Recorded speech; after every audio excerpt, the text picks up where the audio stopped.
Basically, you can put money aside through this system, and it's tax deductible. So it's like, 20 to 70,000 yen per month. So at the end of the year, you can have 200 to 700, 800,000 yen of contributions that are reduced from your taxable burden. Hmm. And then you pay tax upon retirement when you re-get the funds. But tax on retirement pension It's much less. asset is a lot less than on regular income. So kind of deferring that and letting it grow is the Mhm. idea behind it. So they are government tax sort of reduction schemes. So that I think they are great when you have the funds to do it.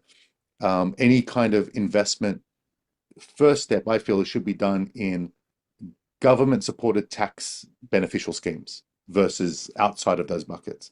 Maximize those buckets first and then go outside if you have excess funds.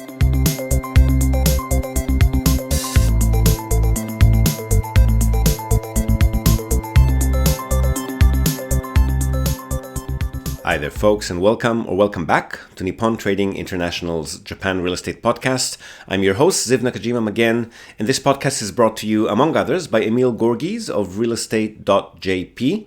He's a Tokyo real estate agent who specializes in serving international or mixed nationality families who are looking for the perfect family home. So Emil's an Australian. He's been living here in Japan for over 2 decades now, and for about half of that time, he's been buying, selling, and managing real estate properties in Tokyo on behalf of his own family and a great many happy clients. And he also acts as a mortgage broker on behalf of his clients. So he's got dedicated loan officers in many of the Japanese mega banks. And if you're a regular listener of the podcast, you probably already know him from our JREP, the Japan Real Estate Experts Panel sessions, which means that you're already aware of the fact that the man is an absolute fountain of wisdom on all things related to real estate in Japan, and in particular to family homes, the greater Tokyo metropolitan area, and mortgages. And most importantly, he's incredibly generous with his time and advice, which he's more than happy to provide at no cost or commitment to anyone asking. So if you've been thinking about buying your home in Tokyo, but you've been sitting on the fence for a while, or you just want to have a chat in English with a real expert, drop him a line on sales@realestate.jp. Hit him up today and start exploring your options. All right, that's it, folks. You've made it. The last episode of 2024, and what a fantastic year it was, both for the general market, but for us personally here at NTI as well. We've had our 2 annual summits in Tokyo, which keep getting bigger and better, and we've been proud to serve so many of you this year. Even as we've been swamped with existing clients, we have been assisting you in consulting capacity as you work with local foreigner-friendly realtors. And this dynamic caused us to discover, much to our delight and surprise, that there are more and more foreigner-friendly realtors in Japan who are now, as opposed to previous decades, happy and willing to work with foreigners in English and even remotely, as many of our buyers are not residing in Japan. Not all realtors are created equal, of course, and we don't always end up working with or recommending each of them who contacts us for this purpose repeatedly, but many of them do make the cut, and we're very happy to be building a very nice pool of those who do, much to your benefit as foreign buyers. So things are definitely improving in Japan's real estate market, at least as far as its openness to non-resident, non-Japanese speaking foreigners is concerned, which again is very encouraging. Now, for this final episode, which is another JREP session, I've sat together with Tracy, Blanca, and Emil to discuss our personal preferences, philosophies, and best practices when it comes to investing, saving for retirement, and what this means for our respective businesses. So we talk about the difference between working and investing, how crucial financial literacy is when it comes to education, not just for youngsters, although that's where it should definitely start, but also and especially for adults. Specifically related to Japan, we talk about NISA and iDeCo, the 2 tax-free vehicles available to all residents of Japan, various investments, assets, and vehicles in our own individual portfolios, such as stocks and index funds. And then, of course, being the Japan Real Estate Expert Panel, we eventually did end up talking real estate, which we're all invested in to various degrees, of course. So we talk about spotting investment hotspots, land banking, leverage, risk appetite, and diversity. And then the last and most interesting part of the conversation was some brainstorming that we did related to our own businesses. So we talk about sticking to what we know and are best at, putting money back into the business and the business as an investment asset in its own right, how and when we have to charge for our time, understanding our clients and trying to make sure that they understand us, And finally, last but not least, Tracy shares a super useful resource for anyone interested in Minpaku, hotel licensing, or any form of short-term stay related business, which she's the indisputable master of. So check out her spiel and then head over to the show notes to get access to this new and exciting product. If you're even remotely considering entering the short-term stay market here in Japan or elsewhere, you definitely want to get your hands on it. So all up, more of a bird's eye view of retiring, saving, and investing with a real estate focus this time, but not only real estate related. Enjoy this episode, preferably with an eggnog in hand or somewhere nearby, and I'll see you again one last time for this year on the other side. All right, Japan Real Estate Experts panel growing by the week. We might actually be at full capacity at some point in the near future. How have you all been? Winter has finally hit us, and so I don't know about you. It's like I'm freezing. Yeah. So, yeah. Air cons are on, definitely here too. I've got a little heater under my desk. What is it? Just suddenly got to like 9 degrees, max of 9 today. And I've got a little. Yeah. And with the rain, the rain always makes it colder and kind of all. So yeah, this is the weather. Normally, I would tell you this is the stay in bed weather.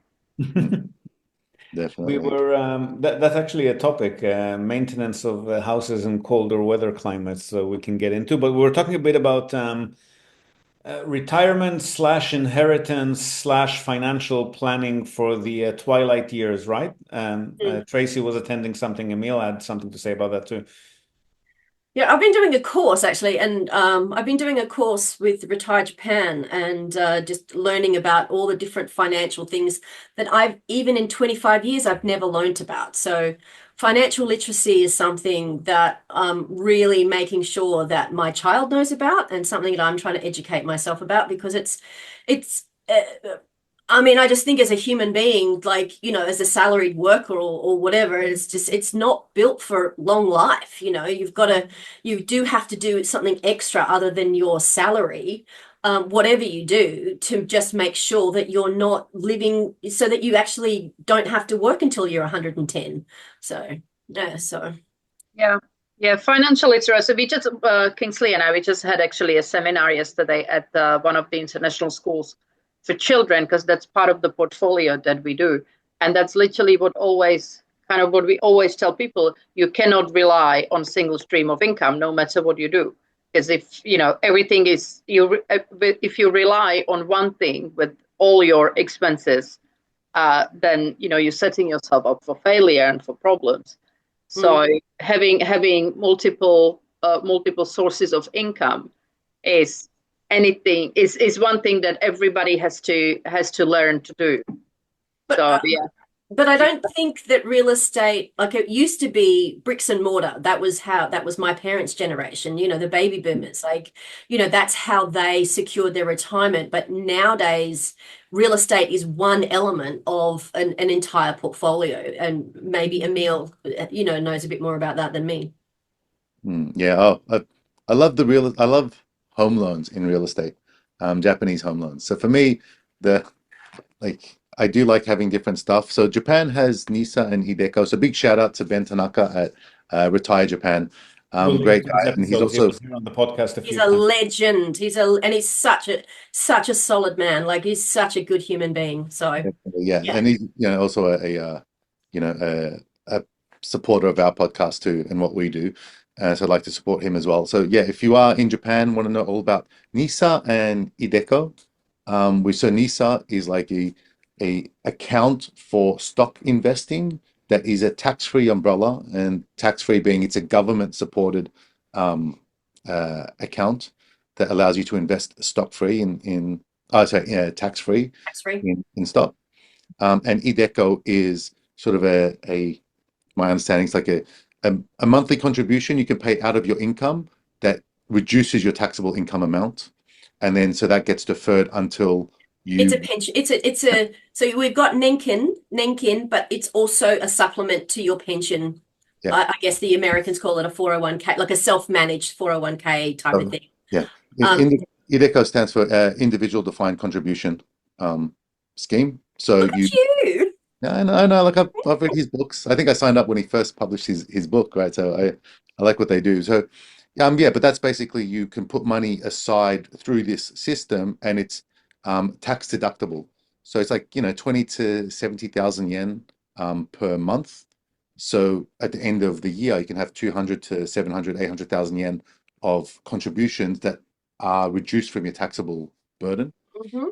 And then you pay tax upon retirement when you re-get the funds. But tax on retirement pension It's much less. asset is a lot less than on regular income. So kind of deferring that and letting it grow is the idea behind it. So they are government tax sort of reduction schemes.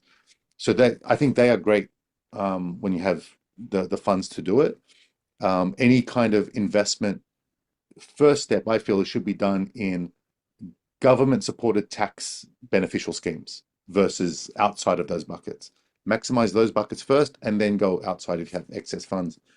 But onto my point, what I really like, what I think every individual who lives in Japan should do, once you're at that stage, like, ready to be here long term, is use a Japanese home loan to buy your own residence.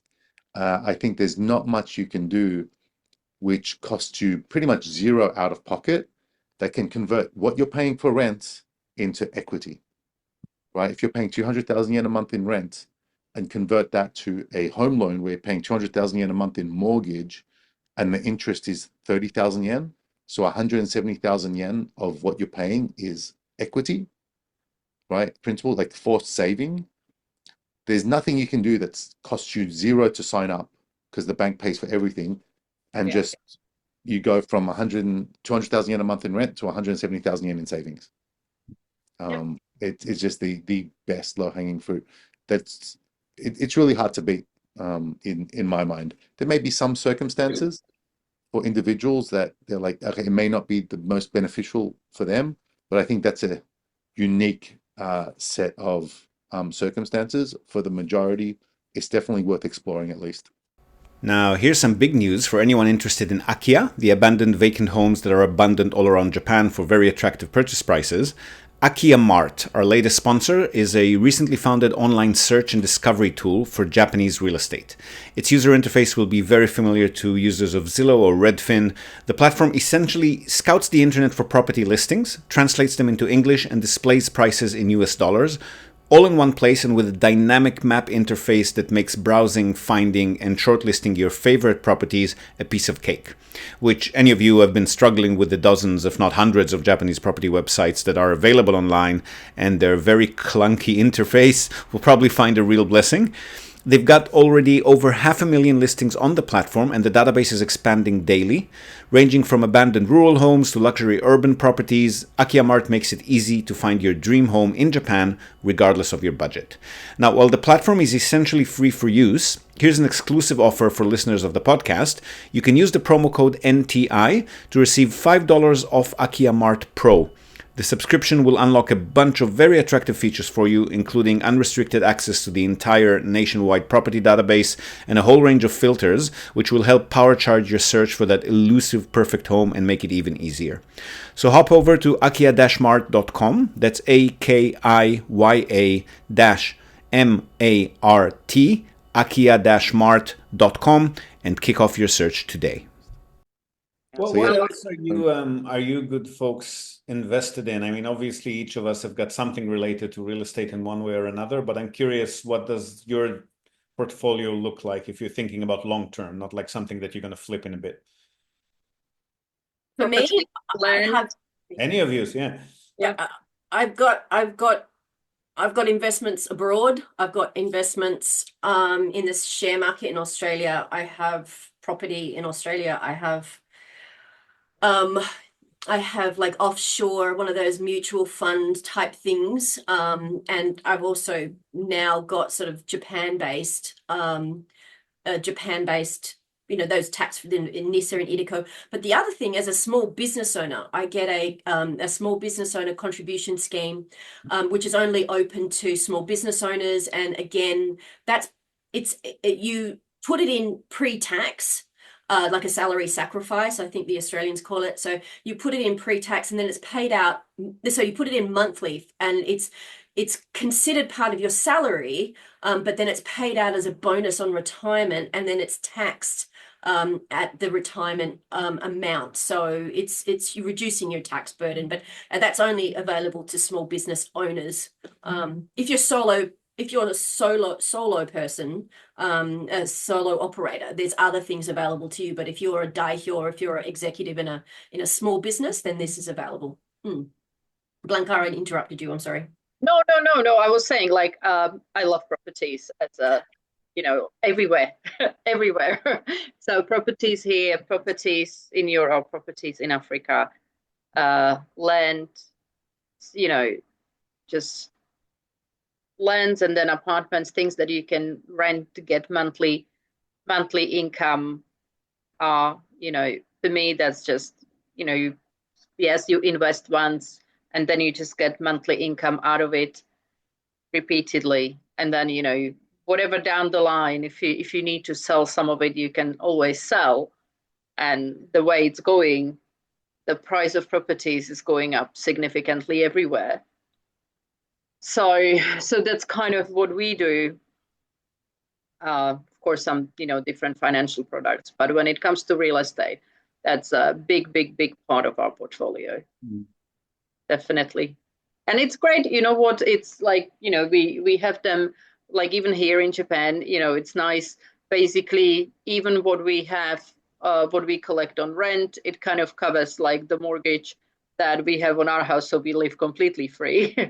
And, and you still have the properties. So I love real estate when it comes to any investments, but you have to be sure that you do not need the money.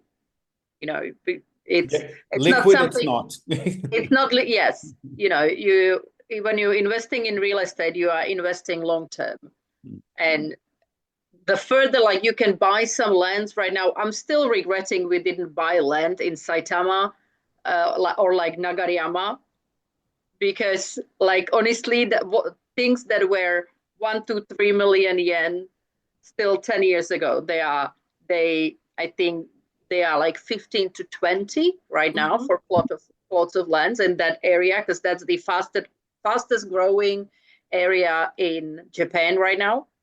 So I'm still regretting that we have not done it. So I'm kind of like right now looking at things where to kind of buy, that it's not Tokyo. Sorry, Emil, I know you love Tokyo, but for me it's like out of Tokyo but close to Tokyo, because those properties, they actually make a lot of sense as well. When you spot a location like that you think is going to turn into a hotspot, what do you do? Do you just buy land and sit on it? Buy land, yeah. Okay. Yeah. Buy land. Because you can do a lot of things there. So you buy land, but you can also buy houses, but then you have to take care of it. And right now, if you just buy a land and it's going to grow in 10 years, you still have the land. You don't have to do that much. You can still, rent it out for farming or for whatever type of land it is. But if you buy an older house or you buy an apartment, before the area actually gets booming, you already have to renovate and everything and reinvest into that property. Yeah. So if you are really investing in some, like, more of a little bit more remote area, buying a land is better, because then you are buying it in hopes of selling it then as a building plot. You're paying land tax on it though, right? Like, even if it's not, like, a lot of people in Tokyo just put like a car park on it and like have it, to That's cover. a different option. It depends where you buy it. I had the one that we built the last house on. It used to be my tomato farm. So really? Kingsley was laughing that I have the most expensive tomatoes in the whole Japan, because of course they were taxing us as a property. Yeah. Nobody considered my tomatoes to be worthy of calling it a farm. So so it was yes, but then we've over COVID we've built a house on it and collecting rent since. So why not? How about you? Go ahead. No, how about you? What are you investing in? So I like real estate, and then the passive sort of, when it comes to stock, like NISA and Ideco, that's passive, right? Put it in just, I like just the global indexed funds. Picking and choosing, try and do that. I think over the years I realized that's a crapshoot. And it's stressful, and you got to think about it. And I don't know what the right choice is, so I just go in a global mixed index fund for any of the NISA and eDeco kind of packages. And I know that's the guilt-free, risk-free option. But I guess when you're a business owner, a lot of the money goes back into investing in your business and development, looking to hire staff, myself now, to grow the business. So I think when you're a business owner, an entrepreneur, that's where I think I can produce the most amount of upside and return more than a passive investment. So it's a That's what I was going combination. to ask about it. I'll let you finish, and then I got a few questions about that. Yeah. But then in terms of, look, like you mentioned real estate, right? Buy a bit of land and let it exponentially grow. And I like that idea. But the reason for me, where I like real estate as an investment tool is leverage, especially with low Japanese interest rates. So the 10 million yen, the $100,000, you can borrow 500,000. So now I've got $500,000 investment, real estate investment growing for me. Whereas if I just put $100,000 in non-leveraged investment in real estate outside of Tokyo, or a place that's a bit harder to get financing, it's okay. I can have $100,000 invested in some place that may double, and my 100,000 goes to 200,000, or I can put it in Tokyo, and now I've got a $500,000 asset that I only need it to go up 20% to make. Of course. I mean, you know what? You have to have a combination. You can't. Again, this is what it is. You are never putting all your eggs into the same basket. So you do a little bit of that, a little bit of that, and then that way, you never. That's why we also like always have properties in even different countries, because different countries give you different appreciations on property. We bought one property over COVID in Nigeria, and it had grown, I think, five or six times since we bought it. We could get 6 times as much for it right now, right? So there are things you have to diversify, no matter what you're doing, whether it's real estate, whether it's your financial product, whatever you are doing, you have to diversify. And that's the key to doing anything anyways. Yeah. So, I look at, I mentioned the buying your own house before. We had a guy who's selling his place. He bought it, like it's one of those tower mansions downtown in Minatoku. He bought it for 120 million about 3 years ago. And now he's selling it for 170. And he bought it with no money down, right? So, like, I mean, it's a home loan, personal home. Yeah. Now he's leaving the country, selling it for 170. And I think, okay, so you've lived in it basically, and you've paid off the mortgage, but the interest was very low, right? You paid off, what, 0.5% on 150, well, like a few million yen over 3 years, 4 million yen over 3 years, plus management fee and taxes, etc. Let's pay 6, 7, 8 million yen, whatever it is, between 5 and 10 million over 3 years to own that property. And now you're making on that again, because it's price growth feels a bit stupid how it's been in Tokyo the past 3 to 4 years.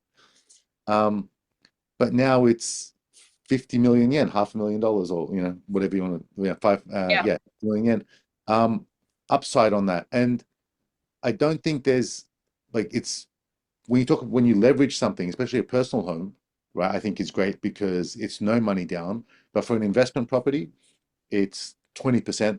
And even if you don't get that kind of capital growth, just because interest rates are so low, that's where the good deal is to be had.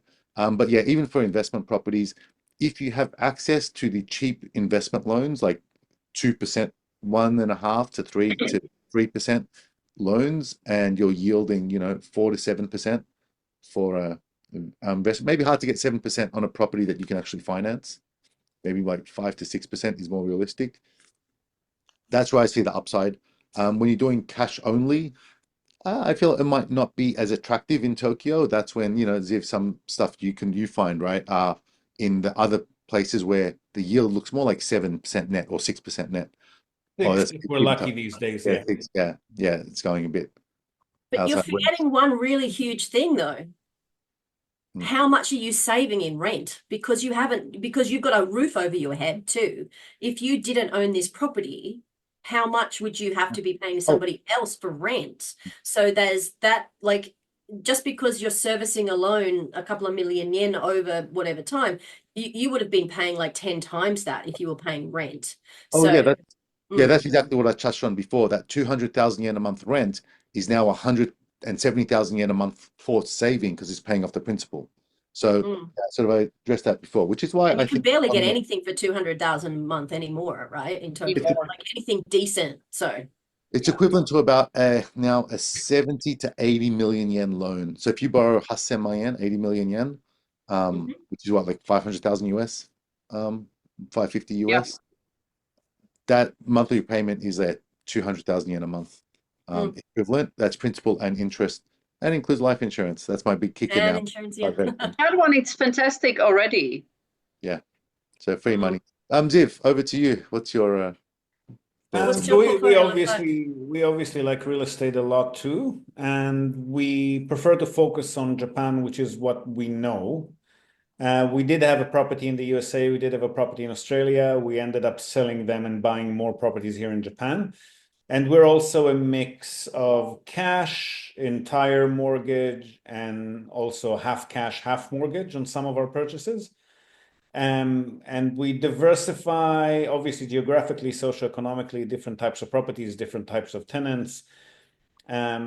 Usually, Chikako is the more conservative side of us as a couple. So she's the one who usually comes up with the properties that we invest in. And then I handle the more adventurous part of our portfolio. So a little bit of stocks, a little bit of investing in kind of real estate related, but more like hospitality projects. Now we're going to be putting a bit into a digital nomad hotel in Kopangan in Thailand. We got some REIT stocks as well. So kind of hovering around real estate in various forms, which is where we feel most comfortable, but diversification within that. Yeah. yeah. One advantage we have, I think, is being, buried in real estate is we know it well. We get also, I think you start to go an instinctive feel for what just looks good and what doesn't. And you're like, oh, this feels like disproportionately low or like good value, right? And I try to pick that out for my clients when I'm looking at homes as well. Like I see a lot. I look, this is even if it's the first place that we see, I'm like, actually, this is really nice. We got 5 others we're going to view today. Yeah. I don't think any of them will compare to what we've seen. And then they have to, for them, it's the first one. They think it's normal, and then they have to go through. So I think because we have that experienced eye, it we're able to maybe to identify a few other opportunities that are like, hey, this is good. I think I should jump on this. Um, and we don't feel that as risk averse because we've seen so many. We've seen clients go through it. Um, Yeah. yeah. We were So I talking a think bit that's why real estate. before Blanca came on too about like once you've purchased a few properties, it's not as doki doki. Like you're not as nervous about, a lot of people, if it's their first or even their second purchase, they're like, okay, but but we're gonna buy and we transfer the money here, and are we really gonna do with us? It's kind of like, yep, another one. It's like, Yep. yeah, you transfer $1 million to our, escrow account, Yeah. and and It stops being money though, doesn't it? Right? Like, No, it's I'm still money, but I mean, you know what you're putting it into. We've already been through that. We know where that money is going. We know what it's hopefully going to generate. It's not as anxiety It's driving as. monopoly. I get so many people like when we arrange the home loans, and they're like, "Oh, it's $1 million home loan. What should like? Is it risky? Like, what if the bank goes under? Especially when we're having the US like a year, 2 years ago. What if the bank goes bankrupt? Like, It's a fair question. It is a and I'm like, question. Japan, yeah. Mhm. they are giving you $1 million. Yeah. Holding your money. You're holding their money. I mean, that's a good situation. You have the house and the money. Um, yeah, I wish they disappear, and you're good. Yeah. Now, if you've attended any of our recent JREP Summit events in Tokyo or online, you've probably heard our sponsor, Robert Miller from Innovatious.com. He's been in web solutions here in Japan for the past 25 years, and he's also an active investor in Japanese real estate property, as well as global online property, which is his specialty and what his company Innovatious is all about. They offer a full suite of website services for entrepreneurs and small business owners, including all aspects of web design and management, backup and updates, content formatting and editing, proactive maintenance and error fixing, you name it, with a strong focus on SEO excellence, which is what gets you those hardcore top of the list search engine rankings. But there is a difference. Innovations works off a simple, all-inclusive monthly subscription model, as opposed to the typical outdated and confusing project model. So you never have to wonder how much any request for any work to be done on your website might cost. It's always $497 per month. And if that's not enough, if you've mentioned you've heard of their services on the Japan Real Estate Podcast, you'll also get 10% off this monthly price for life. Also, and equally important, if not more, you can try out Innovations for just 1 month, then switch them off, on again later if you want, and so forth. There are no minimum subscription terms. Now, if you're a small business owner, managing and growing a website is super distracting and time consuming, right? That's exactly where Innovations comes in. Robert's team takes care of all of that for you so that you can focus on what you do best. So feel free to email Rob on robert@innovations.com, and his team will conduct a full SEO and website audit on your site, reveal anything that you should address to increase your website's appeal, and provide you with an easy-to-read detailed report with your own branding so that you can make some informed decisions on your online strategy and watch your business grow as you implement it. So once more, robert@innovations.com. Drop him a line and get your website reviewed today. Yeah. What do you think? I was going to ask you when you were talking about the business. Does it ever come into your thought pattern? I don't know if an actual plan, but are you ever thinking about, okay, at some stage, this business will be an asset as well, because I'm not going to be working on it 24/7 myself. I'm not going to be working in the business. I'm going to be maybe, directing it from above, but definitely collecting income from it. Or is that not something that crosses your mind at all? I mean, I'm definitely not there yet, but it's definitely something I'm thinking about. Oh, do the ladies want to speak to that first? I think it very much depends on the business you're running. And we are the generation of business owners that I think our businesses a little bit depend on us as persons. So once you get out of the business, unless you can actually train your little like your mini me. Yeah, that's exactly what I mean. Yeah. The business would actually die if you are not there. Yeah. So I'm trying. yes, no, it is what it is. It is what it is. No. If you want to treat the business as a potential income asset in the if future, you it definitely want to has to treat be a it succession. as like, okay, Succession has to be there. Yeah. Then you have to train already right now. You have to start training whoever is gonna take over from you and is then willing to actually pay you. Because otherwise you will just train them and then they go by, I'm setting up my own. Yeah. So, Yeah. I mean, this is very tricky. Very, very tricky. Yeah, there's a great book called E-Myth and E-Myth Revisited that really talks about that. If you are your business, the business doesn't operate without you, which a lot of consultants are really. Then you don't own a business, you don't own a company, you own a job. You own a job, yeah. Right. That's it. But who is it? Michael Gerber? Is that the guy? Yeah, Michael Gerber, yeah. Yeah, he's a little annoying, but yeah, that like if you ignore all yeah, like it's an old book, but yeah, basically you structure the business in a way, and although you have all the hats at the beginning, you have to hire a COO, you have to hire this person, you have to hire this person. So exactly. you can't wear all the hats, but at least it's categorized. And so that's very much in my mind. I want to grow the business such that I can remove myself from it. And right now I'm the face of it and people want to work with me. But I'm with you. I think real estate introductions, yeah, it's like that's, trying to get a salesperson to be able to work. And, I think I have to let go of the fact that I expect someone to also be a family man or family person and have kids and understand the family needs of someone else and do that. That's what I do. But I think lots of successful real estate agents and who want to work and who are genuine and want to help other families. And they may be a variation of they may differ to what I do or how I do it. I need to let go of the fact that they have to be a version of me and they are Yeah. just their own Or at least individual. if they've taken ownership of the brand that you've created. I mean, that's Yeah, part you of your can. Yeah, brand. And yeah, you, so you'll do they better off selling your brand than the business itself. Mhm. Yeah, that's why I'm mm, trying to further realestate.jp. Yeah. I think yeah. we're kind of vaguely on the border of. Are you talking about potentially selling the business down the track? Or you're talking about owning the business but not having to work in it? That's what I was talking about. So more so the latter, own it without like with being able to work less in it, or more as maybe a manager rather than day-to-day operations. Hmm. But again, that's far down the line.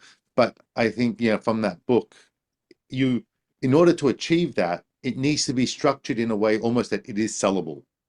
Yeah. That you are not the face of it, or people are not hiring you; they're going to your company. Um, so yeah, it will be. So in order to achieve that, it has to be structured in a way that I think the business is sellable as its own entity, and that hmm way I'm not the person. But that's not my goal right now. I, It's just I to be can able to I can do speak a that. little bit to that because I know some people abroad that have actually created minpaku or short-term rental property management businesses and have sold them. I mean, for me, it's going to be challenging because my leases are not commercial, like they're not transferable. They're attached to my company. Um, and so, or they're attached to a name, and so that's sort of not possible. But certainly, doing a short-term rental business with an exit strategy in your business plan is not silly because you've built up, you've collected a whole bunch of contracts with owners as a property manager.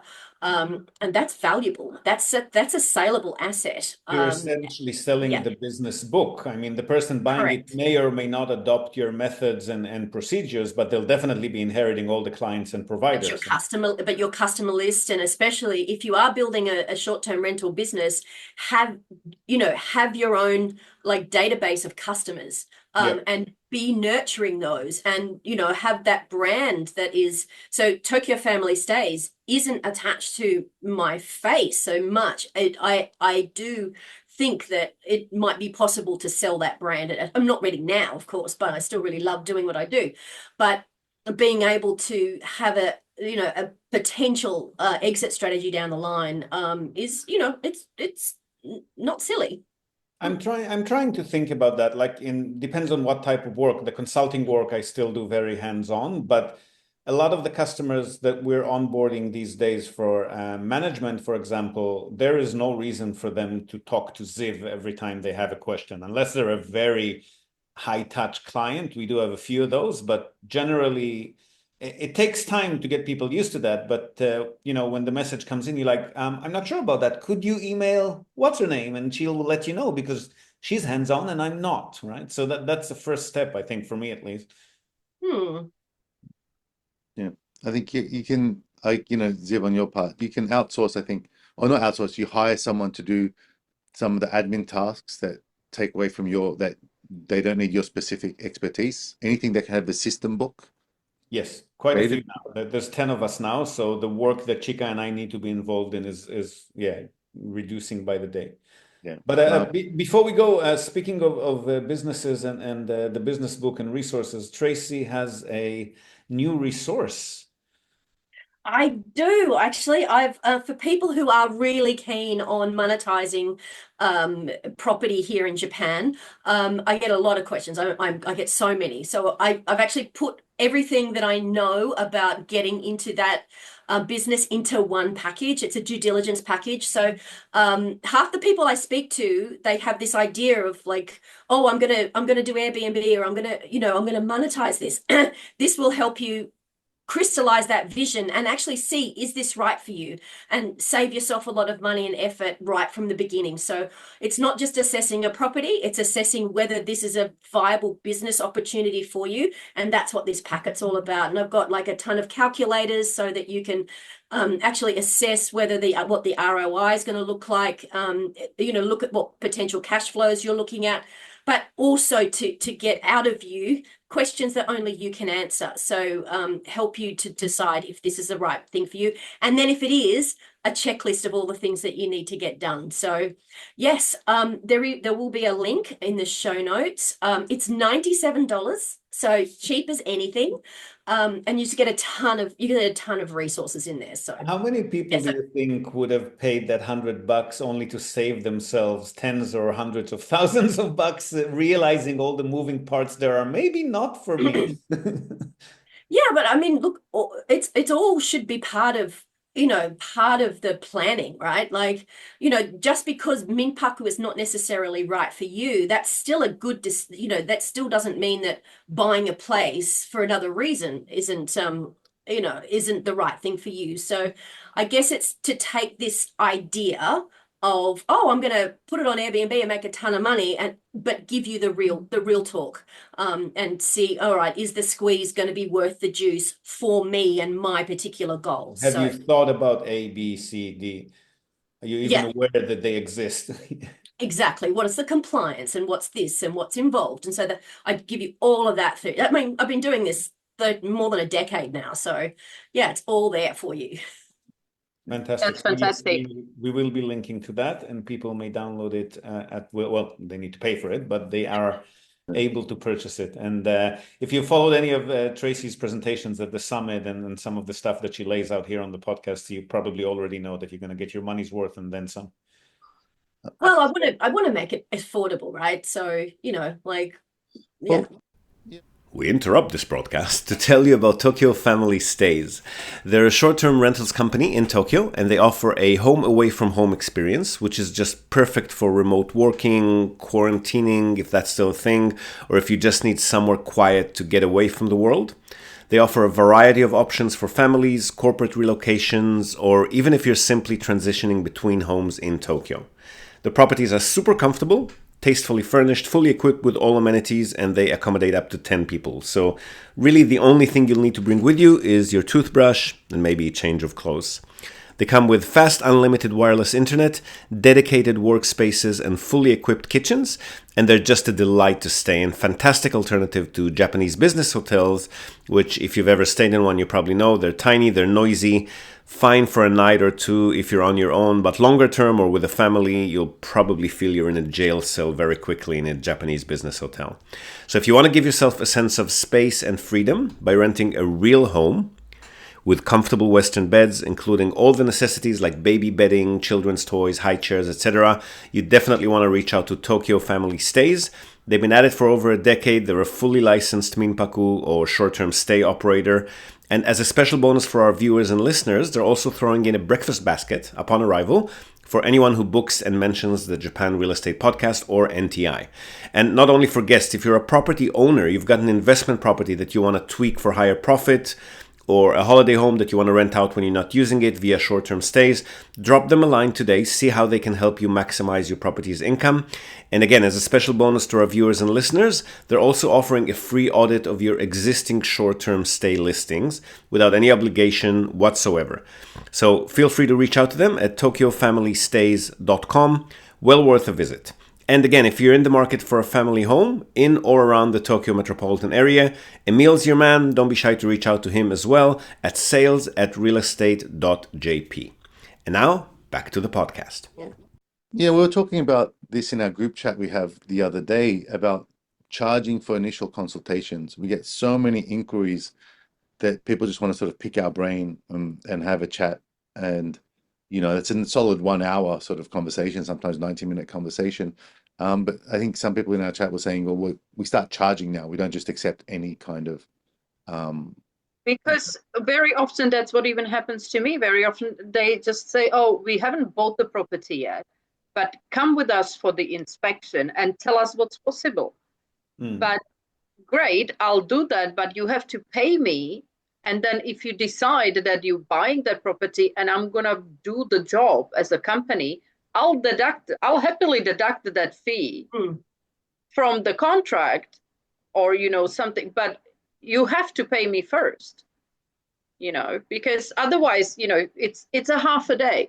It's not even an hour, because you have to go somewhere and something. That's half a day. That's something that real estate agents in Japan should be, I think, if there are any of them listening to this one in English, they should be paying attention to. When we start working with a new agent, now I'm doing a lot more consulting than, the full-on purchase facilitation, just because we're still swamped. So when I get in touch with a new agent, and I met a few of them at the summit last time, and we started working together, their instinct is, yeah, we'll happily service customers all over the country, even if we're based in Tokyo. We want to be foreigner friendly. We want to be out there. We do stuff in English. We'll go anywhere it takes.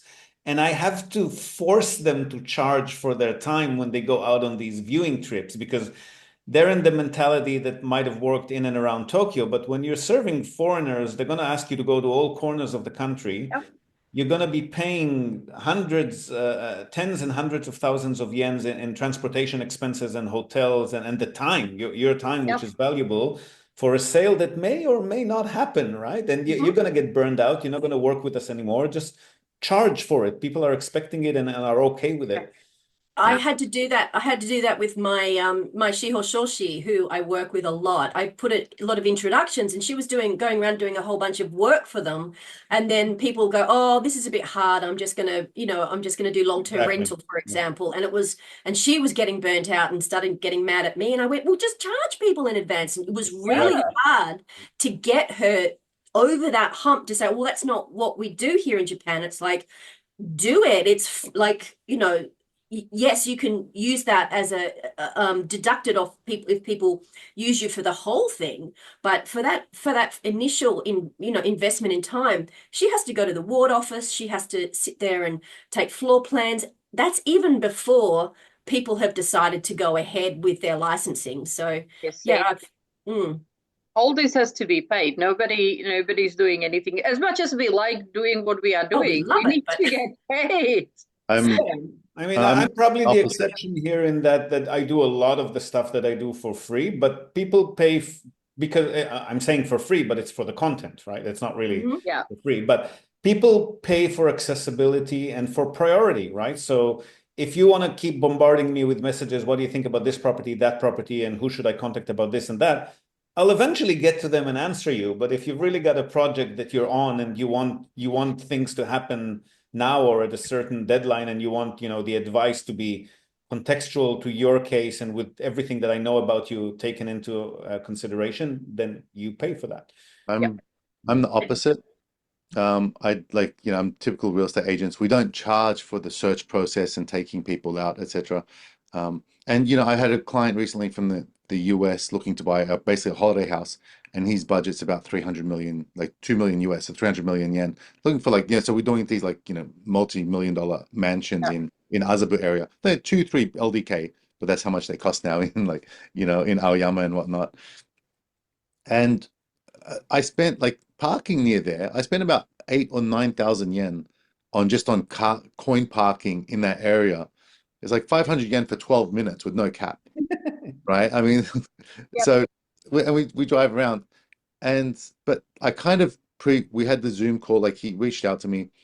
I understood sort of his situation. I'm like, hey, he's qualified. Let's do the Zoom call. After the Zoom call, I'm like, yep, he's qualified, and he's just here on a holiday. And I said, okay, cool. We'll go and look at some places. And I knew the chance of him buying is very low, especially on this trip, but maybe on the next trip. And what he told me in his story, it's me qualifying, it's all up to me qualifying someone to get my time. So I'll check with email. If they meet the requirements, then I'll do the call. A lot of emails that I get, people are in a different prefecture, or they don't have income, or they don't meet they are part-time work as well, whatever it is, a whole mix of stuff. Then I won't arrange the call, so I don't get that. But if they do get to the call stage and we do that, and I think, they are a legitimate, they are qualified lead, then I'll take it to the next step. They can get more of my time because, I think it's more likely I'll get the sale, and the commissions are 3% is the typical agency fee. So that's how I work, but I have to be strict on the qualification. I used to go and do anyone, right? Yeah, I think we all started that way, probably, Yeah, right? Yeah. right. But then you get better and you understand who is realistic and who is not. And so I'm better at that now. So if Yeah, I'm you mentioned that over time, we know real estate, we know how to sniff a good deal. We've all had businesses for quite some time, so we can kind of get the feeling fairly quickly, or at least a lot more accurately, of who might not be the best fit for us before we go down the path, right? Well, I'm working with this lady who's looking to buy a place, and we've been searching, and we can't really find the property that meets her needs for the budget and the location. And when there's a bit of a mismatch between their expectation and what's actually available on the market, when we've looked at a dozen properties, literally, and nothing really aligns, and it's either you change your requirements or increase your budget. And now, just earlier today, I got a message from her saying she's walking around the streets and took a photo of one of the flyers, and her budget's more like 200 million yen. And she sent me one of like, and like 150 square meters and above for a house. And she sent me a photo of like this flyer that she saw for 100 million yen and like 110 square meters. And I'm like, this is so far off what you've been looking for and everything. And anything we saw that was like 120, 130, she's like, nah, it's too cramped, it's too small. So we've seen these ones and have ruled them out, which is where we've gotten to where we're at now. And she's like, just start when they're in the stage where it's like almost they just start sending stuff without thought, saying, let's go look at this, let's go look at this. I also need to tell them, look, no, yeah, they're new to the business. So that's where I need to sort of give the professional advice and say, look, you need to sort of focus. Are you okay to go with this or not? We've seen comparables to this and they weren't good. This is not going to meet your needs. Yeah. Because I'm not going to go on this like people that say they're looking for a unicorn. I'm not a unicorn hunter, is my new expression. I think, but don't they very quickly realize that that's just not feasible? I mean, I will go through the motions with people telling them that, I don't think that's doable, but let's see what we come up with. And then, quickly Oh, research results kind of prove. oh yeah, oh definitely. But in this case, it's the search is, well, they want me to go out and spend another half a day to visit 3 properties and schedule. Right. And that's, and I need my assistant to arrange. So it costs me like, 10,000 yen just in assistant fees to coordinate and arrange Yes. these schedules, plus my day out and Yeah. parking costs. And it's a whole, half day or day gone.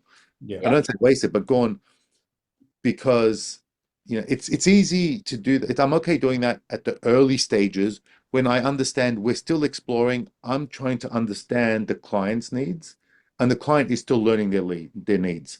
So if we visit, 4 to 8 properties or 10 properties, at the end of that, I think the client is at a much better stage of understanding what they want, and I'm also there with them. But now, when they sort of start to, go off on tangents or lose track, that's where I need to sort of bring them back in and say, well, no, you're losing track. This is what we've seen. This is where we're at. Let's realign.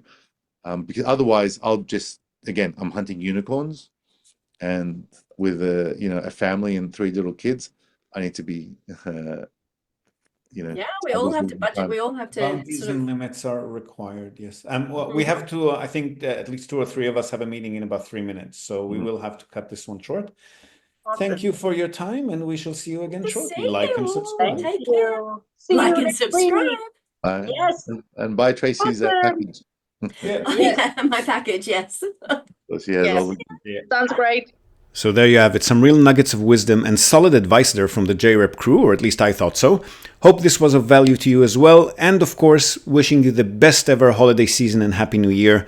Looking forward to some much needed rest in the next couple of weeks, so apologies in advance for the upcoming radio silence, and we are definitely very much looking forward to serving you all again, fully recharged and rearing to go in 2025. Now, before we go, we're also, as always, going to tell you and also link to our other sponsor's website. That's Hiroshi Shimizu, immigration lawyer and administrative scrivener. If you're thinking about moving here on a more permanent basis, or you're already in Japan on some sort of a temporary visa and you want to switch to a longer term or permanent one, or if you're considering setting up a local company or a branch office of a foreign company and you've got any sort of business or visa related inquiries, or even if you just want to find out what your options are on any of these topics, feel free to contact Hiroshi Shimizu. You can find him at japanimmigrationexperts.com. And he can help you set up a company, apply for any kind of visa, or just provide you with the best advice and extremely affordable consultation related to these topics. And he's already done that for many of our listeners. So feel free to reach out to him. Again, that's japanimmigrationexperts.com, and you'll be well on your way. And that's it from us for today, folks. Hope you've enjoyed this episode of the Japan Real Estate Podcast.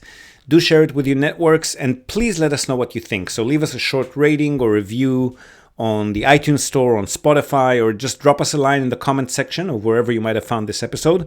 We love hearing from you. Hope to have you with us again next time, and until then, have a great day or night ahead. Yoroshiku.